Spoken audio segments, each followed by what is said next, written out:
Bonjour et bienvenue dans votre émission Langue fourchue. On a attendu un moment la nomination d'un nouvel ancien premier sinistre et c'est chose faite depuis le 5 janvier passé quand le précat a reconduit, sans surprise réelle, Jésus-Marie Joseph, cet économiste rappelé juste après Kaba pour redresser l'exécutif moutalandais. Mais Christophe Dabiré, pour être en accord avec les mots-clés de son patron lors de son discours de Nouvel An, semble avoir du mal à trouver les hommes providentiels à même de servir le Burkina sans s'en mettre plein les cantines. Le bal des consultations est ouvert et déjà certains anciens sinistres jouent des pieds et des mains pour rester dans les grâces, mais surtout dans les bonnes graisses de la mangeaille populaire. Aucune marche n'a jamais modifié une loi et aucune marche n'imposera une nomination.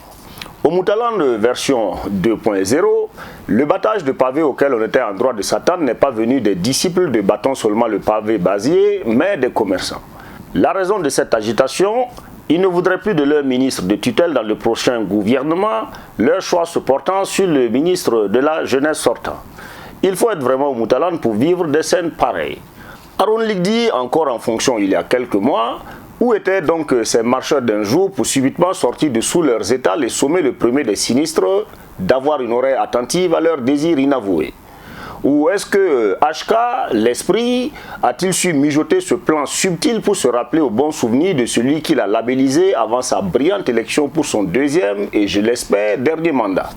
Dans tous les cas, les commères auront beau gratter le reste du bitume de Ouagdaville, la latitude du choix des hommes et des femmes de l'exécutif doit rester au premier sinistre et à son boss. 2021 n'est pas 2015 où le motus rocus, par devoir de reconnaissance et de lâcher un peu de lest, après les remous qu'a connu le pays, concédait presque tout et à tout le monde. Non. Même s'il faut fonctionner au bâton et à la carotte, l'ordre devrait être de mise. Le choix des commerçants de placer l'ancien sinistre de la jeunesse à la tête de leurs affaires serait-il fortuit? Que pèse réellement Thiem Toré chez les meneurs de chez les commerçants? Pure manipulation? En tout état de cause, des valises sont déjà bien bouclées dans certains sinistères et cherchent des points de chute proches de la mangeaille. Pour les sinistres qui en sont arrivés à se repentir après de grands coups de gueule, je ne pourrais leur souhaiter que le meilleur dans leur future vie d'anciens ou de nouveaux sinistres ou pas.